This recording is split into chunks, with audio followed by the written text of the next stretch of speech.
সুপ্রিয় দর্শক, প্রেক্ষাপট অনুষ্ঠানে আপনাদেরকে স্বাগত জানাচ্ছি। আমি সালাম মাহমুদ।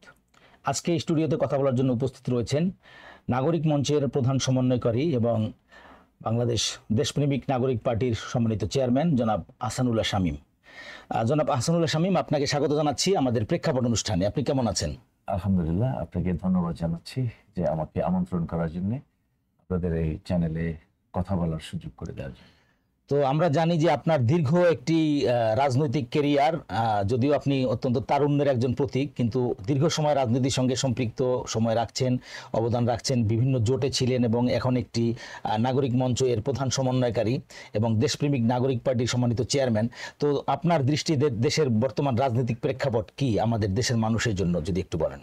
আমি সর্বপ্রথমই শুকরিয়া আদায় করছি মহান আল্লাহ রাব্বুল আলামিন, যে এ পর্যন্ত আসতে যতটুকু ত্যাগ এবং কোরবানি দিতে হয়েছে এর সবটুকুন তৌফিক দান করেছেন আমাদের মহান রব আল্লাহ, তাকে শুকরিয়া আদায় করছি তার জন্য।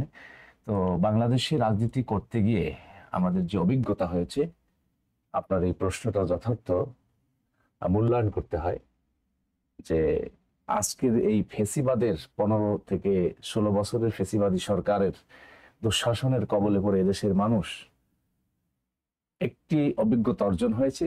আমাদের গ্রামগঞ্জের মা বোনেরা রাজনীতিতে এতটা অভিজ্ঞ হয়েছেন এবং তারা বুঝতে পারেন যে দেশে রাজনীতি করতে গিয়ে কে কোন ধারার কোন মতের রাজনীতি করছেন এবং কোন দেশি ট্যাবলেট তারা গ্রহণ করেছেন, এটা তারা বোঝেন।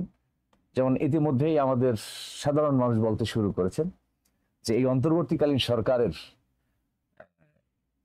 পরিষদে যারা রয়েছেন, পরিচালনা পর্ষদ বলি আমরা অন্তর্বর্তীকালীন সরকারের, সেখানে আইনমন্ত্রী, আইন উপদেষ্টা যাকে বলি, মাহফুজ আলম সহ তাদের কার্যক্রমে সাধারণ মানুষ বলছেন যে এরা কিন্তু ভারতের ট্যাবলেট খেয়েছেন বা এদের বদ হজম হয়েছে। এই বদ হজমের কারণে তারা এক এক সময় এক এক কথা বলেন এবং কখনো বলেন যে এই আওয়ামী লীগের রাজনীতি নিষিদ্ধ করার মতো পরিস্থিতি হয়নি বা আমরা কেন করব। ওনাদের কাছে কি এই দৃশ্যগুলি যায়নি যে 5 আগস্টের আগে থেকে, অর্থাৎ 16 জুলাই থেকে শুরু করে আগস্টের 5 তারিখ পর্যন্ত যে অসংখ্য ছাত্র জনতাকে গুলি করে হত্যা করা হয়েছে? মনে হচ্ছে যেন এটা শুধু ইসরায়েল না, শুধু ওই রকম জেনোসাইড না, মনে হচ্ছে যেন এটা একটা সাধারণ রীতিমতো যুদ্ধ। কার সাথে যুদ্ধ করেছেন সরকার? তদানীন্তন সরকার দেশের জনগণকে দমন পীড়ন, হত্যা, গুম করে তারা ক্ষমতাকে দীর্ঘস্থায়ী করতে চেয়েছিলেন এবং এই রাষ্ট্রটাকে যারা এর উপরে জেকে বসেছিলেন তা প্রতিবেশী দেশ ভারত। তো ভারতের এই যে ফেসিবাদী চরিত্র এদেশে না শুধু পৃথিবীর মানুষ দেখেছে যে তারা কত নৃশংস হতে পারে। কারণ ভারতের শাসন ক্ষমতা রয়েছে গণহত্যাকারী, গুজরাটের একদম প্রতিষ্ঠিত গণহত্যাকারী, যাকে একদম নির্ভেজাল গণহত্যাকারী এই নরেন্দ্র মোদী, তার ছত্রছায়ায় এই বিগত ফ্যাসিস্ট সরকার শেখ হাসিনা এদেশে গণহত্যা চালিয়েছে এবং দম্ভবারে স্বীকার করেছে যে আমি হেলিকপ্টারকে একটাকে বলে দিয়েছি, অন্যটি মোহাম্মদপুর এলাকায় গিয়ে তারা গুলি করবে। তো এটা জাতিসংঘ এবং সারা পৃথিবীর মিডিয়াগুলি এই তার বক্তব্য শুনে জাতিসংঘ সিদ্ধান্ত নিয়েছে, প্রতিবেদন দিয়েছে, এই গণহত্যাকে তারা স্বীকৃতি দিয়েছে যে হ্যাঁ এটা গণহত্যাই বিগত সরকার করেছে। তাহলে এটার বিচার আড়াল করার জন্য কত বড় দুঃসাহস দেখাতে পারে এই উপদেষ্টারা যে এটা তাদের নিষিদ্ধ করার মতো কোনো যুক্তি তাদের কাছে নেই। তো আমি বলবো যে তাদের যে অন্তরে রোগ আছে, প্রতিবেশী দেশ ভারতের কোনো উপঢৌকন তারা গ্রহণ করেছে অথবা সেখান থেকে তাদের কোনো প্রেসক্রিপশন এসেছে। তা আমি খুব ভবিষ্যৎবাণী করব না, খুব দ্রুত সময়ে বলতে পারি এই দুইজন উপদেষ্টা কোনো মতেই এই পরিষদে তারা থাকতে পারবেন না। কারণ জনগণ এবং এদেশের ছাত্র জনতা সিদ্ধান্ত নিয়ে ফেলেছে। ওই ছোট্ট ঠুনকো বোতল মেরেই তো আর প্রতিবাদ করা হয় না, প্রতিবাদ জনগণ নিজেদের থেকে তৈরি করেছেন। আমি আশা করি খুব দ্রুত সময়ের মধ্যে আন্তর্জাতিক ট্রাইব্যুনাল যেটি বিচার কার্য চলছে, এই বিচার খুব চলমান প্রক্রিয়া, এটির মাধ্যমে বিগত ফ্যাসিস্ট সরকারের যিনি প্রধান নায়িকা সেই শেখ হাসিনাকে এদেশে এনে বিচারের মুখোমুখি করা হবে এবং সর্বোচ্চ বিচার হবে। এই আদালতের মাধ্যমে সারা পৃথিবীব্যাপী মানুষ দেখবে যে গণহত্যা করলে তার বিচার কেমন হয় এবং দৃষ্টান্ত স্থাপন করা হবে। কারণ তারা কিন্তু আওয়ামী লীগ যারা করেছেন তারা হেসেছিলেন, আনন্দিত হয়েছিলেন, মিষ্টি বিতরণ করেছিলেন যখন এদেশের আলেম ওলামাদেরকে নির্বিচারে ফরমায়েশি রায় দিয়ে হত্যা করা হয়েছিল। আপনারা জানেন বিগত সরকারের সময় আমরা দেখেছি যে সেই পিছনে যেতে হয় যে এই শেখ হাসিনার পিতা যখন বাকশাল কায়েম করেছিলেন, এদেশের মানুষ আল্লাহর কাছে ফরিয়াদ করেছিল সেই বাকশালের কবল থেকে মুক্তি পাওয়ার জন্য। সেখানে যারা ফেরেশতাদের মতো এসে ওই জনগণকে মুক্তি দিয়েছিলেন, তাদেরকে জনগণ যেভাবে বরণ করেছিল, সেই তার কন্যা শেখ হাসিনা কিন্তু সেই তাদেরকে, তারা যখন সেই প্রেক্ষাপট পরিবর্তন করলেন, তাদেরকে ফাঁসি তো দূরের কথা, নিজ হাতে তাকে জবাই করে সে আর্মি অফিসারকে সে ধৃষ্টতা প্রদর্শন করেছে। এরকম একজন গণহত্যাকারী, এরকম একজন সন্ত্রাসী নারী কি করে বাংলাদেশের শাসন ক্ষমতায় এতদিন অধিষ্ঠিত হয়েছিলেন? আমাদের দুর্বলতা আছে, আমাদের অনৈক্যের কারণে, আমাদের অবৈধ সুযোগ সুবিধা রাজনীতি থেকে গ্রহণ করার কারণে এটি হয়েছে। সুতরাং প্রমাণ হয়েছে যে প্রকৃতপক্ষে কারা দেশপ্রেমিক, কারা জনগণের পক্ষে, গণতন্ত্রের পক্ষে, স্বাধীনতার সার্বভৌমত্বের পক্ষে, এটা কিন্তু এখন প্রমাণ হচ্ছে আস্তে আস্তে। যারাই এই বিচারের বিরোধিতা করবে, যারাই এই বিচারকে বাদ দিয়ে দ্রুত নির্বাচন করে ভারতের হাতে ক্ষমতা আবার তুলে দেওয়ার জন্য ষড়যন্ত্র করবে, তারা কিন্তু জনগণ থেকে ধিক্কৃত হবে এবং ইতিমধ্যেই জনগণ তাদেরকে ঘৃণা করতে শুরু করেছে। আমরা কাউকে নাম নিয়ে ব্যথিত করব না, কষ্ট দিতে চাই না।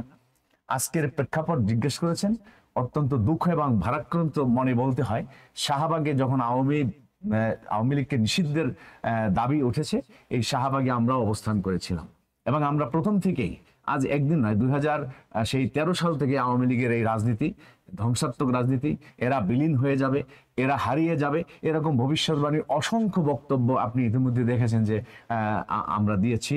নাগরিক মঞ্চ গঠন করেছি, সেখানে তদানীন্তন যে 4 দলীয় জোট না, তদানীন্তন 18 দলীয় জোটের যে নেতা ছিলেন সৈয়দ জেনারেল মোহাম্মদ ইব্রাহিম সাহেব, তিনি এসেছিলেন, জেনারেল আমসা আমিন সাহেব, তারপরে কর্নেল অবসরপ্রাপ্ত ফরিদুল আকবর সাহেব, মেজর মাসুদুল হাসান, এমনিকার অনেক আর্মি অফিসাররা সেখানে ছিলেন। তো আমরা বসেছিলাম না, আমরা আমাদের সাধ্যমতো প্রচেষ্টা করেছি। আর সেই প্রচেষ্টা শুধু আমি একা নয়, এরকম অসংখ্য রাজনৈতিক নেতৃবৃন্দ যারা মাঠে সক্রিয় আছেন। জামাত ইসলামী তো আছেনই, ইসলামী রাজনৈতিক অঙ্গনে ইসলামী শাসনতন্ত্র বলেন, অন্যান্য খেলাফত মজলিস বলেন, তারপরে হেফাজতে ইসলাম বলেন, অসংখ্য আলেম ওলামারা এদেশের রাজনীতিতে সক্রিয় ছিলেন এবং তাদের চোখের পানি, তাদের গ্রেপ্তারের পরে নির্যাতন, গুম খুন এবং শাপলা চত্বরে যে রক্তাক্ত সেই বিভীষিকাময় সেই 5 মে 2013 সালের ঘটনা, সেদিন আমাদের ইসলামিক টেলিভিশনটা বন্ধ করা হয়েছিল, দিগন্ত টিভি বন্ধ করে দেওয়া হয়েছে। আর ওই ইসলামিক টেলিভিশনে আমি প্রোগ্রাম প্রডিউসার দায়িত্ব পালন করেছি, অবশ্যই জানেন আপনি একজন সাংবাদিক। তো সেই হিসাবে বলবো যে জুলুম নির্যাতনের পরিসমাপ্তি হয় স্বৈরাচারের পতন দিয়ে। আমরা তখনই বলেছি যে যত অত্যাচার, যত নির্যাতন মাত্রা বাড়াবে, রাত যত গভীর হয়, সুবহে সাদেক বা সকাল তত ঘনিয়ে আসে। তো সেটার পরিসমাপ্তি হয়েছে ছাত্র জনতার আন্দোলনে। আবু সাইদ, মুগ্ধ এবং অসংখ্য ছাত্র, নাম না জানা ছাত্র ভাইয়েরা যে জীবন দিয়েছেন, তার বিনিময়ে আমরা একটা স্বাধীন সার্বভৌম মন খুলে কথা বলার মতো কি রাষ্ট্র পেয়েছি। যার কারণে আজকের এই মুহূর্তে, আজ রাত হয়েছে, আপনার এই স্টুডিওতে এসেছি। এমনও দিন গেছে চ্যানেলের স্টুডিও থেকে বক্তব্য দিয়ে বের হয়েছে আর বাসায় ফিরে যেতে পারেনি, ছেলেমেয়েরা তার পিতাকে পায়নি, ওখান থেকে গুম করেছে, পরবর্তী সময় হত্যা করেছে। এরকম বিএনপির অনেক নেতাদেরকেও করেছে, আর জামাত ইসলামীর তো অসংখ্য অগণিত লোকদেরকে হত্যা করেছে। তারা হচ্ছে ওই বিগত ফ্যাসিস্ট সরকারের ছিল ভিকটিম। তাদেরকে যেভাবে নির্যাতন করা হয়েছে, একজন জ্যান্ত নেতা, বর্ষিয়ান নেতা, তাদেরকে ছাদের উপর থেকে ফেলে দিয়ে শহীদ করে দেওয়া হয়েছে। এই পল্টনে অসংখ্য ছাত্র শিবিরের ছেলেদেরকে দিবালোকে শহীদ করা হয়েছে, ছাদ থেকে ফেলে দেওয়া হয়েছে। কোথায় সেই নমরুদ হায়েনারা, কোথায় সেই আজাজিলরা? এখন তো দেখছি না। সেই পুলিশের ভিতরে গাপটি মেরে থাকা প্রতিবেশী দেশ ভারতের জার্সি পরে দেশে অস্ত্র হাতে নিয়ে ডাকাতি করেছে। আজকের যারা সেই ডাকাতদেরকে আবার আনতে চাচ্ছেন, সেই খুনিদেরকে যারা আবার এই বিভীষিকাময় পরিস্থিতি বহুগুণ শক্তি বৃদ্ধি করে নির্যাতন করার জন্য দেশে রাজনীতি করতে চাচ্ছেন, চাপিয়ে দিতে চাচ্ছেন, সেই সকল রাজনৈতিক নেতাদেরকে বলবো, আপনারা শেখ হাসিনার চাইতে শক্তিশালী নন, আপনারা ওই বিগত ফ্যাসিস্ট সরকারের চাইতে শক্তিশালী নন। আপনারা কিন্তু বানের স্রোতের মতো ভেসে যাবেন, খড়কুটার মতো ভেসে যাবেন। কারণ ছাত্র জনতা যখন ছুটে আসবে তার সাথে সাধারণ মানুষ ছুটে আসবে। আপনারা যদি এখনো শুভবুদ্ধির উদয় আপনাদের না হয়, এখন যদি সোজা না হয়, সোজা পথে না আসেন, আমি বলবো ইহদিনাস সিরাতাল মুস্তাকিম প্রতিনিয়ত আপনারা বলেন এই সোজা পথে আসেন, আল্লাহর কাছে সাহায্য চান যে আমরা ছাত্র জনতার এই বিচার দ্রুত দেখতে চাই এবং ওই খুনিদের ফাঁসি এবং সর্বোচ্চ শাস্তি এটা নিশ্চিত করতে চাই। এরপরে আপনারা নির্বাচন করেন, হয়তো জোটগতভাবে করেন অথবা ইন্ডিভিজুয়ালি করেন, করতে পারেন।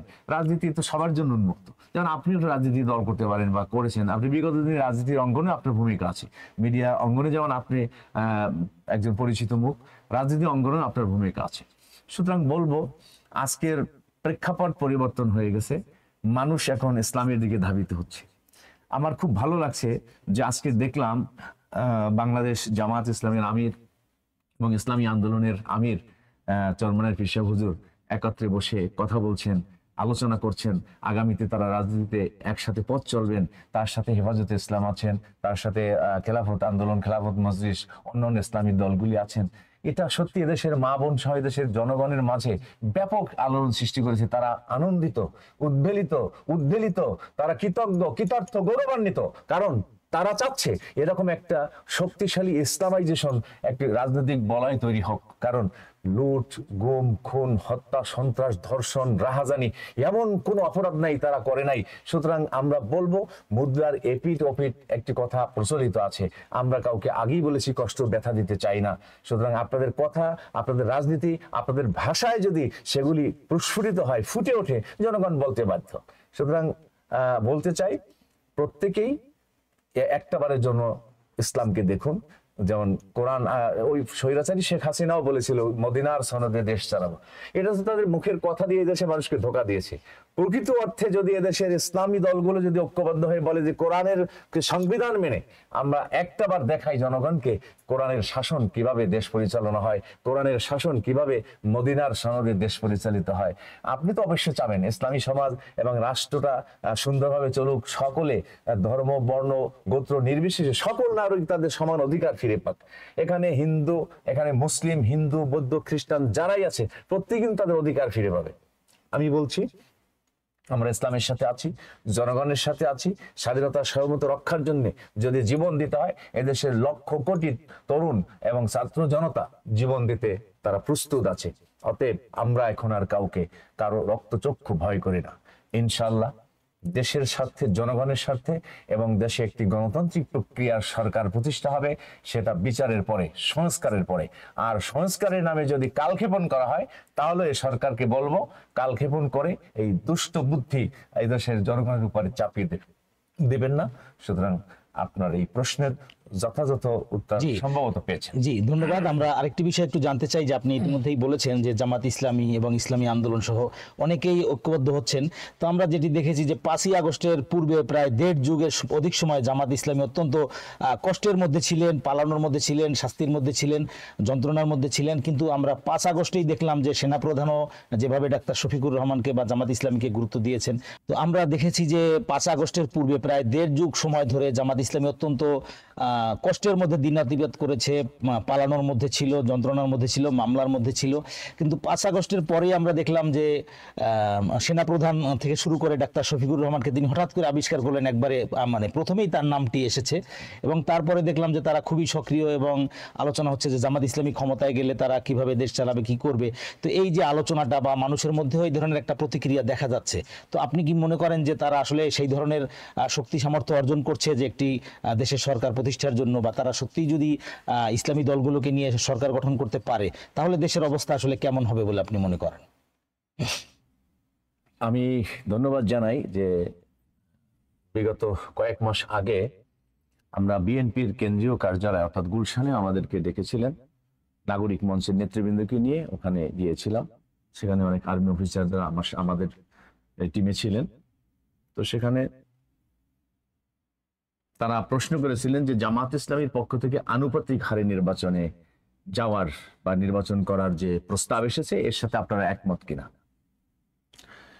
প্রশ্নের জবাবে আমাকে জিজ্ঞেস করেছিলেন, আমির খসরু মাহমুদ চৌধুরী ছিলেন, সেখানে আমাদের বরকতুল্লাহ বুলু সাহেব ছিলেন, ইকবাল হোসেন মাহমুদ টুকু সাহেব ছিলেন, আরো নেতৃবৃন্দ ছিলেন, আমাদের নেতৃবৃন্দ ছিলেন। সেখানে বলেছি আমি নির্দ্বিধায় যে আমরা সেই আনুপাতিক হারে নির্বাচন চাচ্ছি। জামাত ইসলাম যে প্রস্তাব জাতির সামনে দিয়েছেন, ওনারা বললেন এর কেন চাচ্ছেন?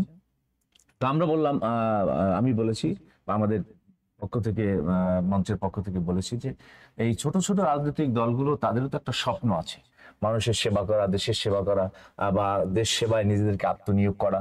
এটা তো রাজনীতির মূল উদ্দেশ্য। এটা তো কোনো পেশা বা এখান থেকে লুটপাট করে খাওয়ার মতো যারা করেছেন তারা অবশ্য আইনের আওতায় আসছেন। তো আমরা সেবা করতে চাচ্ছি, তো আমরা সুযোগ পাবো, আর আপনারা তো ওরকম সুযোগ করে দিবেন না। তো একটা উদার এবং গণতান্ত্রিক মন নিয়েই জামাত ইসলামী প্রস্তাব দিয়েছে, আমরা এটা স্বাগত জানাচ্ছি, আমরা তাদের সাথে আছি। তখন তারা আমাদেরকে 31 দফার একটা কি নোট বা একটা নোট বা বই দিয়েছেন, সেখানে বলছে আমরা 31 দফার চাচ্ছি এবং এটার আলোকে। তো ওটা আমরা গবেষণা করে দেখলাম যে জামাত ইসলামের যে চিন্তা ভাবনা চেতনা তার ধারে কাছেও নাই 31 দফা। তো সুতরাং আমরা ভাবলাম যে রাজনীতিতে জামাত ইসলামের কাছে তারা অতটা পরিপক্ক নয়, যে জাতি কখন কি চাচ্ছে, এ জাতির চাহিদা কি। এ জাতির চাহিদা হচ্ছে তাদের স্বাধীনতা সার্বভৌমত্ব টিকিয়ে রাখার জন্য যারা সামনের সারিতে জীবন দিতে পারে, আবু সাইদের মতো বুক পেতে দিতে পারে এবং প্রতিবাদ প্রতিরোধ গড়ে তুলতে পারে, মানব ঢাল গড়ে তুলতে পারে, তারাই পারবে এদেশ শাসন করতে। তাদের হাতেই এদেশে জনগণ শাসন ক্ষমতা দেবে এবং তারা তো জনগণকে নিয়েই করতে চাচ্ছে। তো সেই বড় মনের পরিচয় জামাত ইসলামী দিয়েছে এবং তার সাথে যারা ইসলামী দলগুলি আছে তারাও সমন্বয় করে নিচ্ছেন। বারবার দফায় দফায় তাদের মধ্যে আলোচনা হচ্ছে, চলছে, এটা জনগণ খুব ভালোভাবে নিচ্ছে। তো আমি মনে করি যে জামাত ইসলামী যে ত্যাগ এবং তাদের যে কোরবানি, সেটা এই বাংলাদেশ হওয়ার পর থেকে এরকম কোন রাজনৈতিক দলের উপরে আসেনি এবং ভবিষ্যতে হবে কিনা জানি না। তবে তারা এতটাই সবর বা ধৈর্য ধারণ করেছিলেন, যেটার উপহার হিসেবে আল্লাহ রাব্বুল আলামিন যাদের উপরে রাজাকারের তকমা দেওয়া হয়েছে, যাদেরকে বলা হয়েছে রাজাকার, শামস, এই শামস কি কি হাবিজাবি, আল বদর ইত্যাদি ইত্যাদি ওরা বলেছে। কিন্তু বাংলাদেশের গর্বিত সেনাবাহিনীর সেনাপ্রধান জনাব ওয়াকারুজ্জামান সাহেব তার পবিত্র জবান থেকে যখন প্রথমেই জামাতের আমির ডক্টর শফিকুর রহমানের নামটি উচ্চারণ করেছেন, এদেশের মানুষ তাকে শ্রদ্ধার সাথে স্মরণ করে তার প্রতি কৃতজ্ঞতা প্রকাশ করেছেন যে ওই রাজাকারের তকমা দিয়ে যারা রাজনীতি করে এই জনগণকে 50-53 বছর মিথ্যার বেশাতি দিয়ে রাজনীতি করেছেন, তাদেরকে ধোঁকা দিয়েছেন, তাদের মুখে ছাই পড়েছে সেদিন, তারা সেদিন তাদের অন্তর জ্বালায় তারা দগ্ধ হয়েছেন। সুতরাং এই কাজটি করার জন্য ওয়াকারুজ্জামান সাহেবকে আমি মনে করি বাংলাদেশ জামাত ইসলামীর পক্ষ থেকে আরো একবার তাকে স্বাগত বা ধন্যবাদ জানানো উচিত। আমি কৃতজ্ঞতা জানাচ্ছি তাকে তার সাহসী এই বক্তব্যটা দেওয়ার জন্য। এই পর থেকে জনগণ ঘুরে দাঁড়ালো, জামাত ইসলামের কাছে মানুষ আসতে শুরু করলো।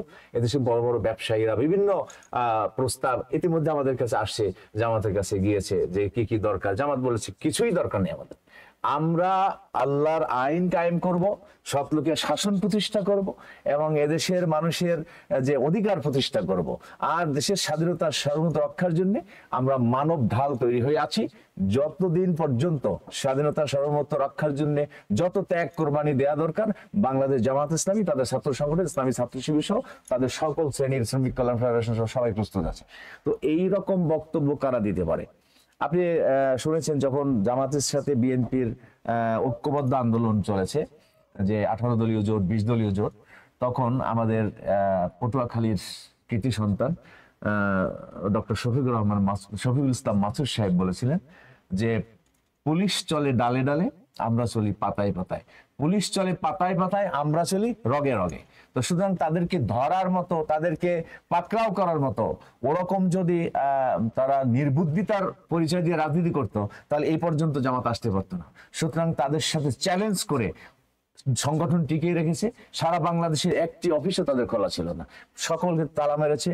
তারপরে তাদের ঘর বাড়ি, তাদের যে প্রকাশ্যে যেখানে যা ব্যবসা প্রতিষ্ঠান পেয়েছে সব লুটপাট করে নিয়েছে। তারপরেও তো আল্লাহ তাদেরকে টিকিয়ে রেখেছেন। এটা শুকরিয়া স্বরূপ আল্লাহ তাদেরকে এই গনিমতের মাল হিসেবে এই সম্মানটুকুন দিয়েছেন। এটা মনে করি যে তাদের জন্য একটা গনিমতের মাল আল্লাহর পক্ষ থেকে, খাজিনা, সাহায্য, এটা সাকিনা, প্রশান্তি আল্লাহ তাদেরকে দিয়েছেন। সেজন্য জামাতের সাথে তাদের জনসমর্থন, তাদের প্রতি মানুষের করুণা, ভালোবাসা এবং শ্রদ্ধাবোধ বহুগুণ বেড়ে গেছে। এটাই জামাতের প্রাপ্য। জি, অনেক ধন্যবাদ আজকে আমাদের প্রেক্ষাপট অনুষ্ঠানে সময় দেওয়ার জন্য। আপনাকে অনেক অনেক শুভেচ্ছা, অনেক অনেক ধন্যবাদ। আপনাকে অনেক অনেক ধন্যবাদ আমাদের মঞ্চের পক্ষ থেকে এবং ব্যক্তিগত পক্ষ থেকে। আসসালামু আলাইকুম। ধন্যবাদ প্রিয় দর্শক, পরবর্তী অনুষ্ঠানে আবার কথা হবে। সবাই ভালো থাকবেন, সুন্দর থাকবেন। আল্লাহ হাফেজ।